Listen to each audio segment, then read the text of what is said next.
રાજ્યમાં હાલમાં ઠંડીનો તીવ્ર ચમકારો અનુભવાઈ રહ્યો છે. મોટાભાગના શહેરોનું તાપમાન 15 ડિગ્રીની નીચે પહોંચ્યું છે. રાજ્યમાં સૌથી ઓછું તાપમાન દાહોદમાં 9.5 ડિગ્રી નોંધાયું, તો નલિયામાં 10.5, અમરેલીમાં 11.2 અને ડાંગમાં 11.3 તથા ગાંધીનગરમાં 12.2 અને રાજકોટમાં 12.8 ડિગ્રી તાપમાન નોંધાયું છે. જ્યારે વડોદરામાં 13.6 અને અમદાવાદમાં 14 ડિગ્રી તાપમાન થતાં વહેલી સાંજથી લોકોએ તીવ્ર ઠંડકનો અનુભવ કર્યો હતો.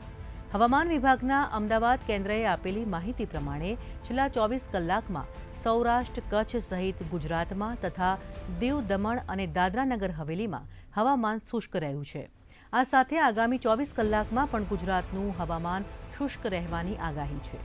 ગુજરાતમાં હાલ ઉત્તર પૂર્વથી પૂર્વ તરફના પવનો ફૂંકાઈ રહ્યા છે, તો ભારતીય હવામાન વિભાગે જણાવ્યું કે પશ્ચિમ અને મધ્ય ભારતમાં લઘુત્તમ તાપમાન આગામી 24 કલાક સુધી યથાવત રહેશે, પરંતુ આગામી 4 દિવસમાં તે 2 થી 4 ડિગ્રી વધી શકે છે અને આગામી દિવસોમાં આ પ્રદેશોમાં ઠંડી વધુ તીવ્ર બનશે.